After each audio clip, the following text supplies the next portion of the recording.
আসসালামু আলাইকুম viewers, welcome to my channel. আপনাদের সকলকে আমার চ্যানেলে স্বাগতম। আমি মোহাম্মদ ফাহিম আলম আছি আপনাদের সাথে। তো আমি বলেছিলাম যে আজকের মাঝে আমি আপনাদের আরেকটি নতুন টপিকস নিয়ে আলোচনা শুরু করব। তো আমাদের আজকের টপিকসটি হচ্ছে গিয়ে ফটো রিসাইজ। মানে আজকে আমরা একটি যে কোনো র্যান্ডম ছবিকে আমরা পাসপোর্ট সাইজ বা স্ট্যাম্প সাইজের ছবিতে রূপান্তর করব। তো সেটি কিভাবে করব আজকে আমি আপনাদেরকে দেখিয়ে দিচ্ছি। তো আজকে আমাদের ক্লাসটি শুরু করা যাক। তো আজকে আমাদের ক্লাসের টপিকসগুলো দেখি। আজকে আমাদের ক্লাসে আমরা মূলত একটি টুলস নতুন একটি টুলসে যাব আজকে। সেই টুলসটির নাম হচ্ছে কর্ভ টুল। এই কর্ভ টুল দিয়ে আপনারা আজকে যে সাইজটা ইমেজ রিসাইজ এটি আজকে করবেন। তো প্রথমে আমরা ফটোশপ ওপেন করব। ফটোশপ ওপেন করার পরে আমরা ফাইলস থেকে যে কোনো একটি ছবি নিয়ে আসবো। আমরা এই ছবিটিকে নিয়ে আসলাম ফাইলস থেকে, এখানে এনে ড্র্যাগ এন্ড ড্রপ করে ছেড়ে দিলাম। এই যে ছবিটি যে ওপেন হইলো, আমরা এখন এই ছবিটিকে দেখুন, এটি একটি কিন্তু নর্মালি তোলা একটা ছবি। এটাকে আমরা পাসপোর্ট সাইজে রূপান্তর করব, আবার এটিকে আমরা স্ট্যাম্প সাইজে রূপান্তর করব। তো কিভাবে করব দেখাই দেই। আপনারা এখানে দেখুন, এখানে দেওয়া আছে যে পাসপোর্ট সাইজের সাইজ সেটি হচ্ছে গিয়ে 1.6x2 ইঞ্চি। তো আমরা ফটোশপে দেখি আজকে আমাদের যে ক্রপ টুল রয়েছে, এই ক্রপ টুল হচ্ছে এই যে এর আগের ক্লাসে আমরা যে এখানে যে দেখেছিলাম ল্যাসো টুলের নিচেই আমাদের রয়েছে কর্ভ টুল। তো আমরা প্রথমে কর্ভ টুলে চলে যাই। চলে যাওয়ার পরে আমরা এখান থেকে দেখুন, আমার কর্ভ টুলে আসার পরে দেখুন অনেকেরই এরকম হতে পারে। তো আপনারা এই যে উপরে যে আমাদের যে বক্সটি রয়েছে, এই যে এখানে দাঁড়ান একটু, এই যে উপরে যে আমাদের যে বক্সটি যে রয়েছে দেখুন, এই বক্সের মধ্যে অনেকের সংখ্যা দেওয়া থাকতে পারে। সেক্ষেত্রে আপনারা যা করবেন, আপনারা এখান থেকে ক্লিয়ার করবেন। ক্লিয়ার করে মুভ টুলে যাওয়ার পরে আবারও কর্ভ টুলে চলে আসবেন। তো সেক্ষেত্রে দেখুন এই বক্সগুলো ফাঁকা হয়ে যাবে আর এটাই পুরো ছবিটাকে ক্যাপচার করবে। তো এরপরে আমরা যা করব, আমরা এখানের মধ্যে দেখা যাচ্ছে যে 1.6x2 ইঞ্চি এটি হচ্ছে আমাদের পাসপোর্ট সাইজের মাপ। সো আমরা এখান থেকে 1.6 দিই, 1.6 × 2, যে 2 দিলাম। তো এটি এই যে এখন যে মাপটি চলে আসলো, এই যে যে বক্সটি আমরা দেখছি, এটি হচ্ছে আমাদের পাসপোর্ট সাইজের ছবির বক্স। তো আমরা এটিকে চাইলে ইচ্ছা মতো ছোটো বড়ো করতে পারি, এটি সাইজ কোনো পরিবর্তন হবে না। তো আমরা এটিকে নিয়ে এভাবে এখানে বসাই। যেহেতু পাসপোর্ট সাইজের ছবি সবসময় কাঁধ বরাবর হয়, তো আমরা এটিকে একটু ছোট করে অ্যাডজাস্ট করে নিই।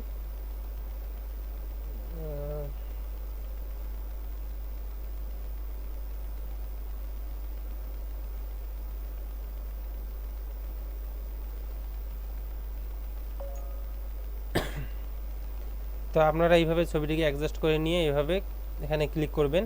করার পরে এর আগে আমরা যে দেখাইছিলাম, আমি একটি কাজ করিনি, ভুলে গেছি।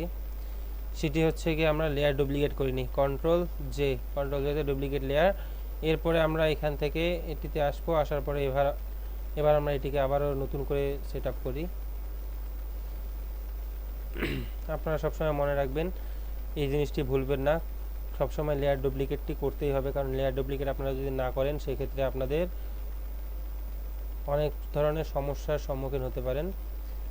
তো আপনারা এইভাবে ছবিটিকে সেট করে নিয়ে জায়গা মতো সেট করে নেবেন। সেট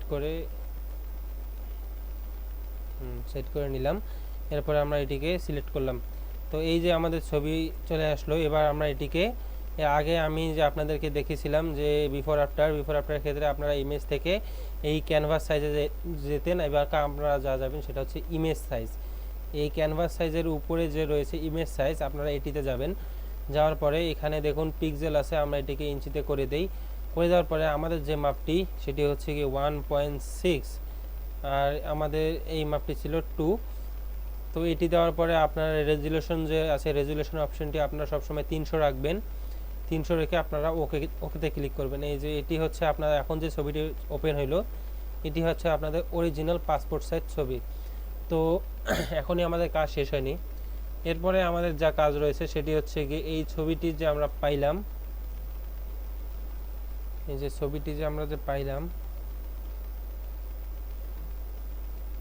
এই ছবিটির এখন পিছনে ব্যাকগ্রাউন্ডে দেখুন একটা ব্লার অংশ রয়েছে, যেখানে ঝাপসা কিছু বোঝা যাচ্ছে না। এই ব্লার অংশটাকে মুছে দিয়ে, বেশিরভাগ ক্ষেত্রে পাসপোর্ট সাইজের আমরা ছবির ব্যাকগ্রাউন্ড দেখি নীল রঙের হয়ে থাকে, তো আমরা এর ব্যাকগ্রাউন্ডে নীল রং দেব। তো সেটি করার জন্য আমরা যা করব সেটি হচ্ছে, প্রথমে আমরা এই যে উপরে যে আমাদের মেনু বার রয়েছে, আমরা এই মেনু বার থেকে এখান থেকে যে সিলেক্ট যে অপশনটি রয়েছে, এই সিলেক্ট অপশনে গিয়ে এখান থেকে সাবজেক্ট, এই যে সাবজেক্ট যে অপশনটি রয়েছে, এই যে সাবজেক্ট, এই সাবজেক্টে আপনারা ক্লিক করবেন। এই এখান থেকে সিলেক্টে যে এই সাবজেক্টে ক্লিক করবেন। সাবজেক্টে ক্লিক করলে একটু লোড নেবে, নেওয়ার পরে দেখুন আপনার যে ছবিটির যে সাবজেক্ট, এই ছবির সাবজেক্ট কি, এই ছবির সাবজেক্ট হচ্ছে এই মানুষটি। তো সে এই মানুষটিকে সিলেক্ট করে নিল। নেওয়ার পরে আপনারা যে কোনো একটি সিলেকশন টুলে যাবেন, আমরা ল্যাসো টুল দেখছিলাম, তো ল্যাসো টুলে চলে যাই। যাওয়ার পরে এই দেখুন আমাদের মেনু বারের নিচে আরেকটি বার চলে আসছে। এখানে দেখবেন আপনারা যে সিলেক্ট অ্যান্ড মাস্ক নামক একটি অপশন পাবেন। এই সিলেক্ট অ্যান্ড মাস্কে চলে যাবেন, এইটি সিলেক্ট থাকা অবস্থায়। সিলেক্ট অ্যান্ড মাস্কে যাওয়ার পরে আপনারা এখান থেকে এই যে সাইডে দেখবেন, সিলেক্ট অ্যান্ড মাস্কে যাওয়ার পরে নতুন আরেকটি সাইড ওপেন হয়ে গেছে, নতুন একটি টুলস বার ওপেন হয়ে গেছে। এই টুলস বার থেকে আপনারা যে সেকেন্ড যে টুলটা রয়েছে, এই টুলসে যাবেন। এই টুলসটাতে ক্লিক করার পরে আপনারা এখান থেকে কোয়ালিটি 100 করে দেবেন। দেওয়ার পরে এইটা কানি দিয়ে, একদম কানি দিয়ে নিয়ে যাবেন, মাঝখান দিয়ে নেবেন না, একদম কানি দিয়ে আস্তে আস্তে এইভাবে নিয়ে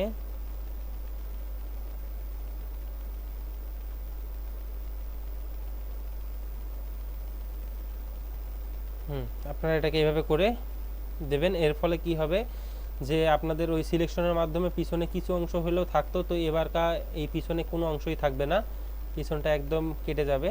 তো এরপরে আমরা এটি সিলেক্ট থাকা অবস্থায় কন্ট্রোল জেতে ক্লিক করব। দেখুন আমরা যখন কন্ট্রোল জেতে ক্লিক করলাম, শুধুমাত্র এই সিলেক্ট করাই জায়গাটাই আসলো। এই যে আমরা যদি বাকি যে চোখগুলো আছে এগুলো যদি অফ করে দিই, দেখুন ব্যাকগ্রাউন্ডে কোনো ব্যাকগ্রাউন্ড নেই, শুধুমাত্র যে জায়গাটি যাকে সিলেক্ট করা ছিল সেই জায়গাটি আসছে। আর আমরা যদি দেখুন, যদি ধরুন এইটি আছে, এই অবস্থায় কন্ট্রোল জেতে ক্লিক করতে কিন্তু ডুপ্লিকেট লেয়ার তৈরি হয়ে যাবে, মানে এখানে দেখুন ব্যাকগ্রাউন্ড থাকবেই। তো আমরা এটি করব না।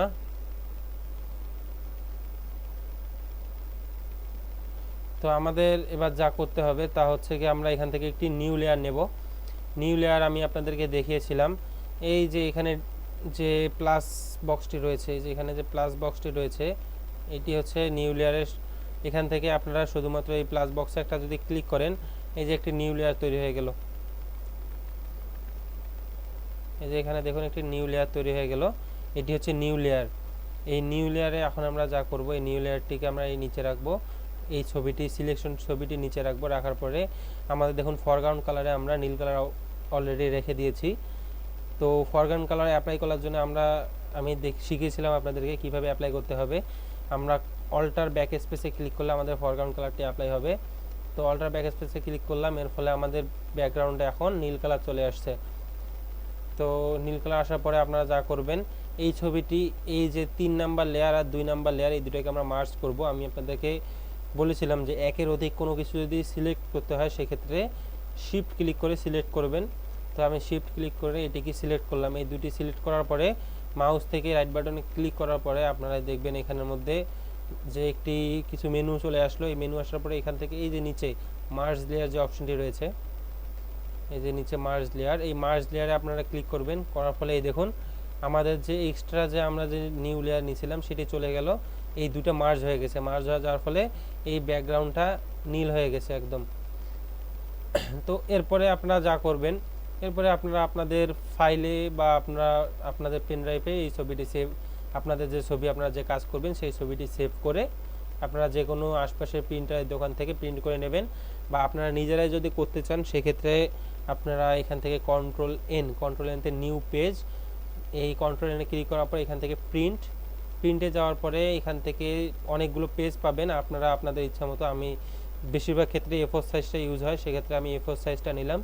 নেওয়ার পরে ক্রিয়েটে ক্লিক করলেই দেখুন A4 সাইজের একটি পেজ চলে আসলো। আসার পরে আপনারা এখান থেকে এই যে ছবিটি রয়েছে, এই ছবিটিকে কন্ট্রোল সিতে কপি, এখানে এসে কন্ট্রোল ভিতে দেওয়ার পরে এই যে ছবিটি চলে আসলো। এবার এই ছবিটিকে আপনারা জায়গা মতো বসিয়ে নেবেন। বসিয়ে নেওয়ার পরে এটিকে আপনারা কি করবেন, কন্ট্রোল আর কি কপি পেস্ট করবেন না। কপি পেস্ট যদি আপনারা যদি করেন সেক্ষেত্রে কিন্তু দেখুন আমি যদি আবার যদি কন্ট্রোল ভি দিই ছবিটা আরেক জায়গায় চলে আসবে। এইভাবে এখানে যে আবার বসিয়ে ইয়া করা এটি অনেক আর কি আমার কাছে বিরক্তকর লাগে। তো সেক্ষেত্রে আপনারা যেটি করবেন সেটি হচ্ছে এই যে ছবিটির উপরে মাউসটিকে নিয়ে যাবেন, নিয়ে যাওয়ার পরে অল্টার প্রেস করবেন, করে দেখুন এই যে মাউসের যে কার্সরটি রয়েছে ওটি দেখুন এখন সাদা কালো হয়ে গেছে, উপরে কালো নিচে সাদা। সেক্ষেত্রে আপনারা বুঝবেন যে আপনি এখন যদি কোনো কিছুকে টান দেন তাহলে সেটি কপি হয়ে আসবে। যেমন আমি যেকে ধরলাম এই যে দেখুন এটি কিন্তু কপি চলে আসলো। এখন আমি যদি চাই এটিকে যে কোনো জায়গায় রাখতে পারি, রেখে জাস্ট মাউসটাকে ছেড়ে দিলে সেটি ওখানে বসে যাবে। অন্যথায় আমি যদি এমনিতেই যদি এটিকে নাড়াচাড়া করি সেক্ষেত্রে কিন্তু দেখুন এটি ডাইরেক্ট চলে আসতেছে। তো আমি যা করব অল্টার ক্লিক করে টান দেব। তো এখানে আরেকটি কথা যে দেখুন এই ছবিটি কিন্তু এখন মুক্ত, আমি যেখানে ইচ্ছে সেখানে বসাতে পারি। কিন্তু আপনি তো চাচ্ছেন যে এই সিরিয়ালে বসবে, কিন্তু আপনার মাউসের কন্ট্রোল, মনে করুন আপনার মাউসের কন্ট্রোল অতটা ভালো না, আপনার এটি জায়গা মতো বসতেছে না, নড়াচড়া করে সরে যাচ্ছে। তো সেক্ষেত্রে আপনারা যা করবেন কিবোর্ড থেকে শিফটে ক্লিক করবেন, ক্লিক করে ধরে আপনারা যদি টানেন আপনাদের মাউস, আপনারা দেখুন আমি মাউসটা যেদিকে নিয়ে যাই না কেন এই লাইন ছাড়া ওই ছবিটি বাইর হচ্ছে না, ওই লাইনের ভিতরেই থাকতেছে। তো আপনারা কি করবেন শিফট ক্লিক করে ধরে আপনারা ছবিটি ভালোভাবে অ্যাডজাস্ট করে নেবেন, নিয়ে যে আমি নিলাম, নেওয়ার পরে এরপরে কি করবেন আপনারা আপনাদের যত কপি প্রয়োজন আপনারা সেই হিসেবে ছবিটিকে অ্যাডজাস্ট করে নেবেন। যেমন এই যে আমি দেখিয়ে দিই, যে আমি আরও নিলাম, তারপরে এবারকার সবগুলো লেয়ার একসাথে সিলেক্ট করে তারপরে অল্টার ক্লিক করে আমি আরও নিচে নিলাম।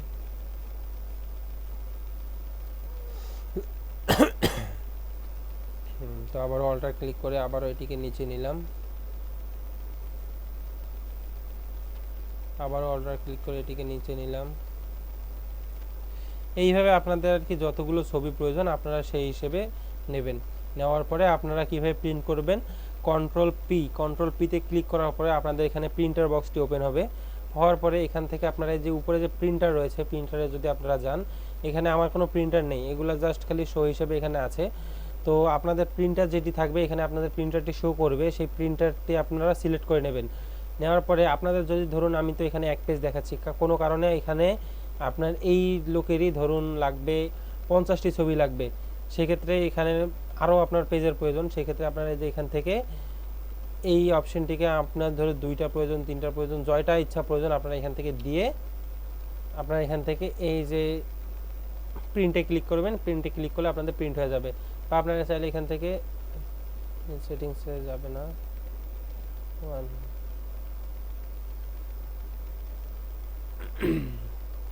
তো যাই হোক আপনারা এই যে এরকম করে এখান থেকে প্রিন্টে ক্লিক করলে আপনাদের এটা প্রিন্ট হয়ে যাবে আর কি। আপনার যতগুলো প্রয়োজন এইভাবে আপনারা প্রিন্ট করে নিতে পারেন। তো আমরা পাসপোর্ট সাইজ দেখলাম যে কিভাবে আমরা পাসপোর্ট সাইজ ছবি তৈরি করব। এরপর আমরা যেটা দেখব সেটি হচ্ছে স্ট্যাম্প সাইজ। আমাদের এইগুলো গেল, আমরা এরপরে দেখব এখন আমরা স্ট্যাম্প সাইজ। এই স্ট্যাম্প সাইজের যে মাপটি রয়েছে সেটি হচ্ছে 0.8 ইন্টু 1.1 ইঞ্চি। তো এখানে এই যে ছবিটি রয়েছে আমরা আবারও এখান থেকে ক্রপ টুলে চলে আসলাম। ক্রপ টুলে আসার পরে এবার দেখুন আমরা এই জায়গাটা ক্লিয়ার করে নেব। হ্যাঁ, এটি ক্লিয়ার করার পরে আমরা যদি এখানে যদি দেখুন একের নিচে যে কোনো সংখ্যা যদি দেই এটি কিন্তু নেবে না। দেখুন এটি কিন্তু নেবে না, এখানে সর্বনিম্ন এক নেওয়া যাবে, একের উপরে যত ইচ্ছা নিতে পারেন, কিন্তু একের নিচে নিতে পারবেন না। সেক্ষেত্রে আমাদের এখানে আরও একটি অপশন দেওয়া আছে যে আমরা যদি ইঞ্চিতে যদি নিতে না পারি, কিন্তু এখানে মাপটি দিয়ে রাখলাম আমি আর কি, যাতে করে আপনারা জানতে পারেন যে ইঞ্চির মাপ এটা আর পিক্সেলের মাপ এটা। তো এই দেখুন আমরা এখন এখানে পিক্সেল দেওয়া আছে যে 300 ইন্টু 300 পিক্সেল যদি হয়, ছবিটির মাপটি যদি 300 ইন্টু 300 পিক্সেল হয় সেক্ষেত্রে সেটি হবে পাসপোর্ট সাইজ আর স্ট্যাম্প সাইজ ছবি। তো এই দেখুন আমি এটিকে যদি এখন যদি এখানে যদি আমি 300 দেই, 300 ইন্টু 300, সেক্ষেত্রে এই যে মাপটি চলে আসলো এটি হচ্ছে আমাদের স্ট্যাম্প সাইজ মাপ। এই মাপটি হচ্ছে আমাদের স্ট্যাম্প সাইজ। তো আমরা জায়গা মতো এটা বসাই নেই।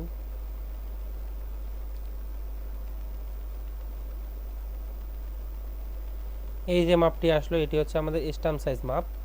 তো এটিকে রাইট করার পরে এরপরে আপনারা যা করবেন সেটি হচ্ছে গিয়ে আপনারা একটু ওয়েট করেন, আমি আরেকটু অ্যাডজাস্ট করে নিই ভালোভাবে, মাথাটা যেন একদম মাঝ বরাবর বসে।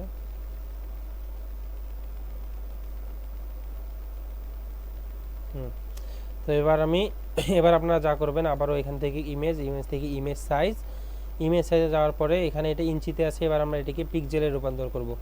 করে আমাদের পিক্সেল কি ছিল 300 ইন্টু 300, আমাদের রেজুলেশনও থাকবে 300। দেওয়ার পরে আমরা ওকেতে ক্লিক করব। এই যে আপনাদের ছবিটি দেখুন ছোট হয়ে আসলো।